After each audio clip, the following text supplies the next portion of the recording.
રાધે રાધે. જય સિયારામ. જય સિયારામ.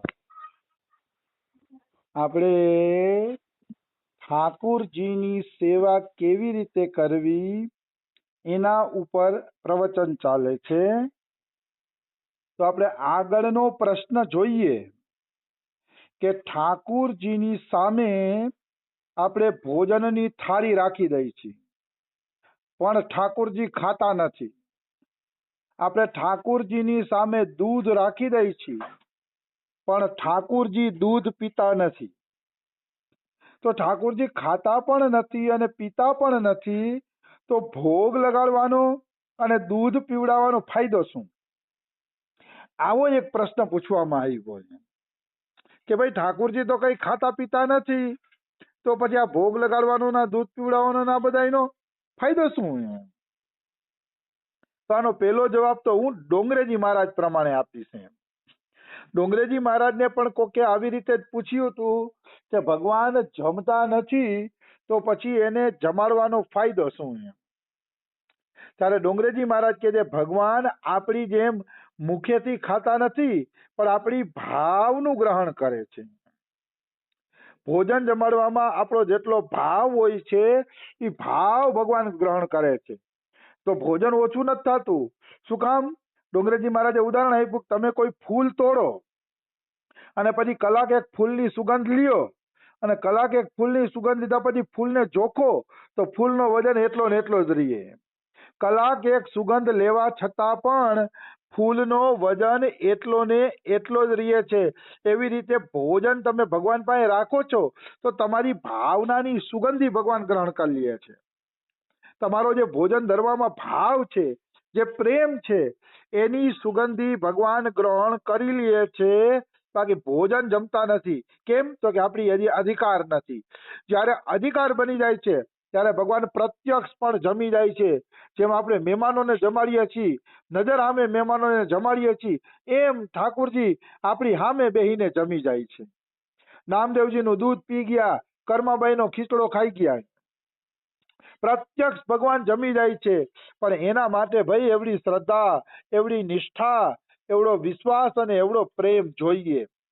ત્યારે ભગવાન એ વસ્તુ છે ને તમને આપે છે, એમને નથી આપતા. આવી વસ્તુ છે. કહેવાનો ભાવ શું છે? ભગવાન તો જમે છે, પણ જમાડવા વાળાની ભાવના જોઈ.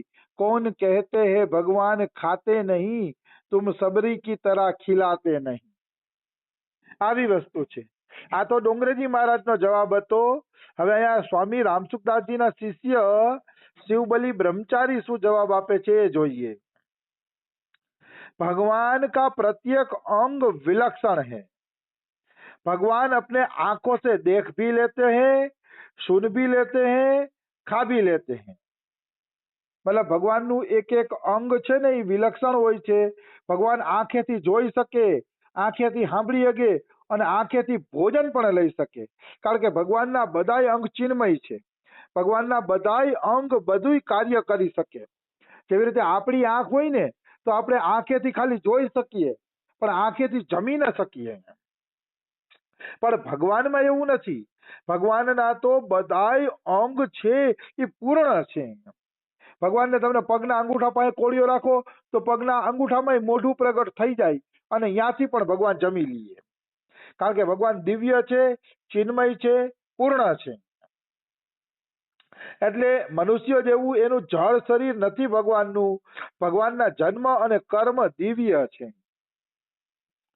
ભગવાનના જન્મ અને કર્મ જે દિવ્ય નથી માનતા ને એ પ્રભુ ભજન નથી કરી શકતા. આવી વસ્તુ છે. ભગવાન પોતાની આંખોથી જોઈ લે ને તો એ ભરપેટ ભોજન ગ્રહણ કરી શકે. આ શક્તિ ભગવાનમાં છે. ભગવાન એમ જોવે કે ધરવા વાળાનો ભાવ બહુ સરસ છે, ભાવ એકદમ બરોબર છે, તો આંખેથી જ ભગવાન દ્રષ્ટિ કરીને જમી લે છે. આપણે થોડી ખબર પડે. અને ભગવાન પ્રત્યક્ષ એટલે નથી જમતા. અહીંયા લખ્યું છે કે યદि भगवान 5-5 गिलास दूध पीने लग जाए तो माताएं शिकायत करने लग जाएगी कि आजकल हमारे ठाकुर जी महंगाई के जमाने में इतना सारा दूध पीते हैं. જો ભગવાન 56 ભોગ તળાતળ જમવા માંડે ને તો એ તો અનંત કોટી બ્રહ્માંડના એક છે, એનું પેટ કોઈ ભરી ન શકે. તમે પોતે હિંમત હારી જાઓ, તમારે પોતાએ હથિયાર મૂકી દેવા પડે કે ઠાકુર અમે તારું પેટ નહીં ભરી શકીએ. એટલે ભગવાન છે ને આપણી ભાવનાનું જ ગ્રહણ કરે છે. દ્રષ્ટિથી જોઈને જ ભગવાનનું પેટ ભરાઈ જાય છે ભાવ હોય એટલે, પણ એ જમતા નથી, કારણ કે આપણે એને જમવાનું પૂરું પાડી શકીએ નહીં. પણ એટલું ખરું કે આપણો ભાવ સાચો હશે તો ભગવાનનું પેટ જરૂર ભરાઈ જશે, કારણ કે ભગવાન ભાવના જ ભૂખ્યા છે, એને બીજું કાંઈ જોતું નથી. આવી વસ્તુ છે. પણ હા, જેનો ભાવ બહુ પરાકાષ્ઠાએ પહોંચી ગયો હોય, જેનો ભાવ બહુ તીવ્ર કક્ષાએ પહોંચી ગયો હોય, ભગવાન ત્યાંથી છીનવી છીનવીને પણ ખાય છે. ભગવાન ત્યાંથી છીનવી છીનવીને પણ ખાય છે.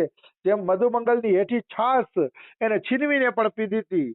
સખાઓના ઘરે, ગોપીઓના ઘરે માખણ છીનવી છીનવીને પણ ખાધા હતા ભગવાને, કારણ કે અહીંયા ભાવ પ્રબળ હતો, ભાવ તીવ્ર હતો, ભાવ પરાકાષ્ઠાનો હતો. એટલે અહીંયા ભગવાને એ રીતે પણ ખાવાની લીલા કરી છે. તમારો એવો ભાવ થશે તેથી ભગવાન એવી લીલા જરૂર કરશે, એમાં કોઈ એટલે કોઈ શંકા નથી. મીરાબાઈ ગિરધર ગોપાલને પોતાના હાથેથી દૂધ પીવડાવતા, અને ગિરધર ગોપાલ મીરાબાઈનું દૂધ પોતાના હાથેથી પીતા. શું કામ પીતા? તો કે મીરાબાઈનો એ ભાવ હતો. એમ મીરાબાઈની એ કક્ષા હતી, એવી મીરાબાઈ જેવી કક્ષા તમે બનાવી લ્યો તો ઈશ્વર તમારું પણ જમી જાય, અવશ્ય જમી જાય, એમાં કોઈ એટલે કોઈ પણ પ્રકારની શંકા નથી. આપણે ખરેખર આપણી સ્થિતિ બનાવી નથી, અને દોષ ભગવાનને દેવો છે કે ભગવાન જમવા નથી આવતા, ભગવાન આમ નથી કરતા, ભગવાન તો મૂર્તિ જ છે. આ બધી બહાનેબાજી છે. જેથી તમારો ભાવ સાચો થઈ જશે, તમારો શ્રદ્ધા વિશ્વાસ પૂર્ણ થઈ જશે, તેથી એ જ મૂર્તિમાંથી ભગવાન બધા પ્રકારની લીલા કરતા દેખાશે. તમને બધા પ્રકારની લીલા કરતા જમતાય દેખાશે, રમતાય દેખાશે, ઘરમાં દોડાદોડી કરતાય દેખાશે, બધા પ્રકારની લીલાના દર્શન કરાવશે ભગવાન. આવી વસ્તુ છે. તો ગોપીઓના માખણ છીનવી છીનવીને ખાધા, એટલે ભગવાન ભાવ જોવે અહીંયા પ્રત્યક્ષ દર્શન આપે છે, નહીં તો એની ભાવનાનું ભોજન કરી લે છે. એટલે ઠાકોરજી પ્રેમપૂર્વક ભાવપૂર્વક અવશ્ય ભોગ લગાડવો જોઈએ. એ ભોગ અવશ્ય ઠાકોરજી સ્વીકાર કરે છે. એટલે એવી શંકા રાખવી નહીં કે ભગવાન ભોગ જમતા નથી. એ શંકા કુશંકા વ્યર્થ છે. આવી વસ્તુ છે. હવે એના પછીનો પ્રશ્ન છે, લોકોની એવી ધારણા છે કે લડ્ડુ ગોપાલની સેવા છે ને કઠિન છે. લડ્ડુ ગોપાલની સેવા આસાન નથી, કારણ કે એને રોજ 56 ભોગ લગાડવો પડે છે. કે શું આ વાત સાચી છે? હવે આવી અફવા કોકે ફેલાવી હશે. લ્યો, આ અફવા વાળાને કઈ ધંધો નથી. આવી અફવા ફેલાવી લડ્ડુ ગોપાલની સેવા તો બહુ કઠિન, એ તો રોજ 56 ભોગ માંગે છે નિત પ્રતિ. આવી કોઈ ક્યાંક અફવા ફેલાવેલી હશે તો આ લોકો બહુ સારો જવાબ આપે છે, संसार में सबसे सुगम काम है लड्डू गोपाल की सेवा करना, क्योंकि संसार वालों की तो नई नई मांग रहती है, भगवान की कोई मांग नहीं रहती है. બહુ સારી વાત કરી, મને તો ગમી ગઈ. ખરેખર આ સંસારમાં હેલામાં હેલું કોઈ કામ હોય ને તો એ ભગવાનની સેવા છે. ભગવાન 56 ભોગ માગતા નથી.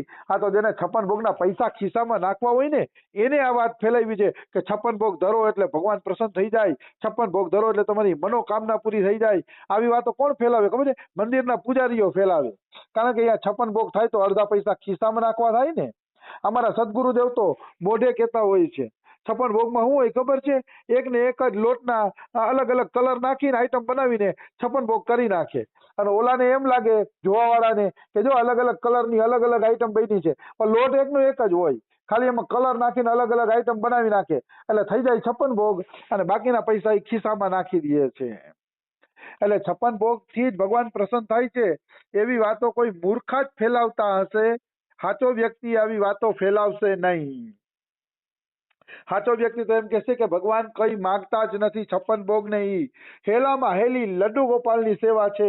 કારણ કે લડ્ડુ ગોપાલ છે ને કાંઈ તમારી પાસે માંગતા નથી, જે જમાડો એ જમી લે છે. બાળક બિચારું શું 56 ભોગ માગે? બાળકને તમે ખીચડી ખવડાવી દે તો એ પેટ ભરીને ખીચડી ખાઈ લે, બાળક કઈ માંગતો નથી. આવી વાત છે કે પણ સંસાર વાળાની સેવા ભાઈ કઠિન હો.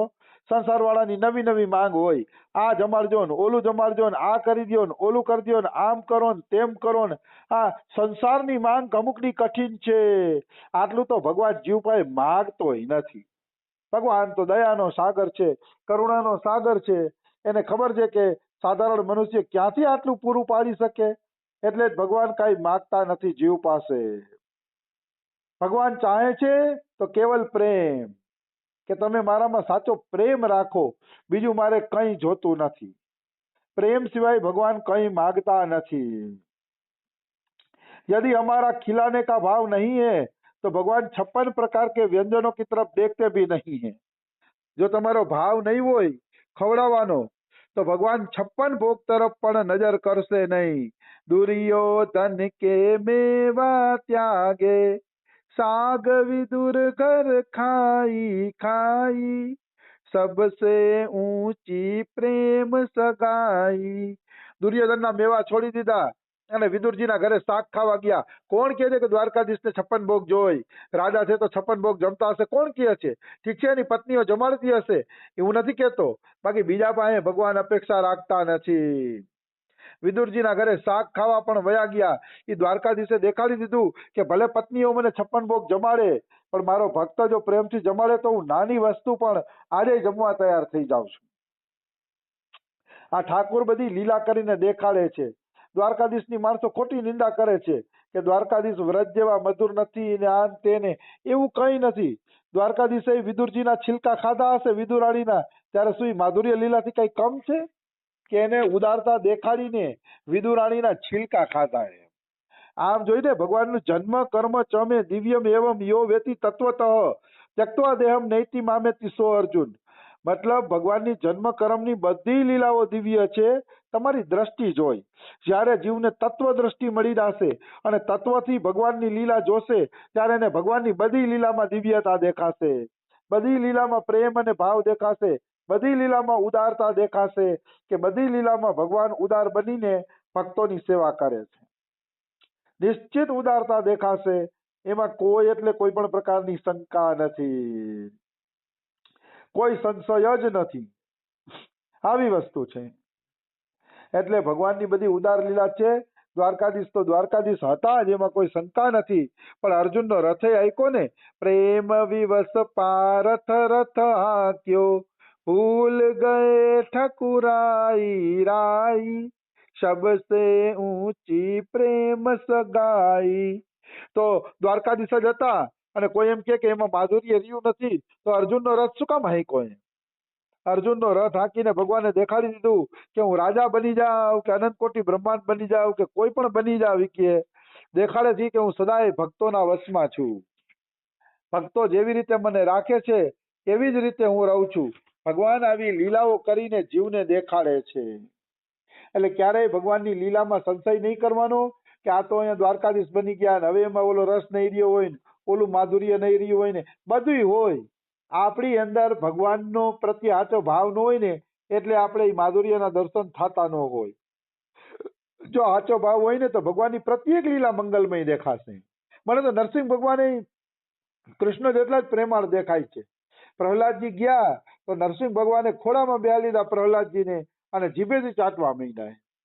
આટલું બધું વાત્સલ્ય તો એ લક્ષ્મીજીને દેખાડતા નથી. એવું વાત્સલ્ય એને પ્રહલાદજીને દેખાડ્યું. એનું કારણ શું હતું?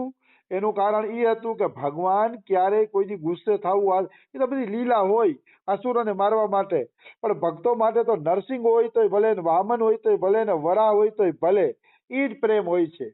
ભક્તો માટે ભગવાનનો પ્રેમ ક્યારેય બદલતો નથી.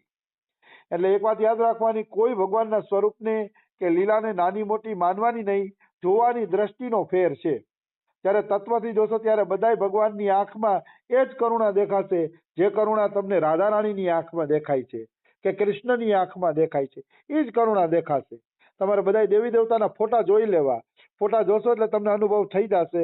મારે તો અનુભવ છે એટલે કહું છું. આવી વાત છે. તો સમય થઈ ગયો છે, બીજું આપણે કાલે લઈ લેશી. રાધે રાધે, જય સિયા રામ.